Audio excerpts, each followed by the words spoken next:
olahraga. Kembali lagi di AHM Channel. Sebelum melanjutkan menonton video ini, mohon dibantu subscribe, like, komen, dan share-nya untuk mendapatkan video-video terbaru selanjutnya. Terima kasih, semoga Tuhan senantiasa membalas kebaikannya. Aturan AFC Cup terbaru diterapkan pada semifinal yang menyarankan tim peserta menggunakan 6 pemain asing dengan format 5+1, 5 pemain asing dari negara manapun dan 1 wajib Asia.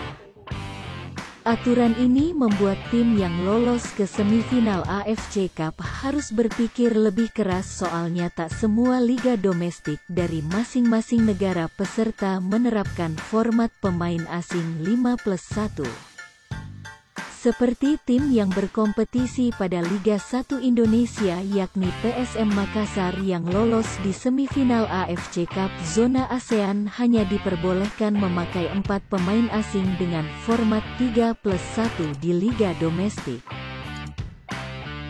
Jika AFC menerapkan aturan baru tersebut, maka kemungkinan besar PSM Makassar akan menambah pemain 1 atau 2 pada posisi ujung tombak dan gelandang tengah. Karena proyeksinya hanya semifinal AFC, maka kemungkinan besar sistem pinjam pemain akan dilakukan. Manajemen PSM Makassar bisa berkoordinasi dengan beberapa tim yang mau meminjamkan pemainnya ke AFC.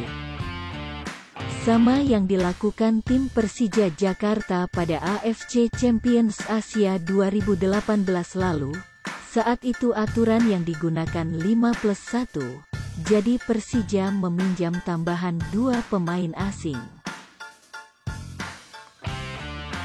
Jika berkaca pada laga-laga sebelumnya, PSM Makassar masih membutuhkan tambahan amunisi pada posisi ujung tombak yang akan mendampingi Everton Nascimento serta pemain asing berposisi gelandang. Bertahan. Merespon aturan yang ada, CEO PSM Makassar, Munafri Arifudin menyerahkan kepada tim pelatih mengenai kemungkinan akan adanya tambahan pemain baru. Mengenai pemain nantinya kita akan serahkan kepada pelatih.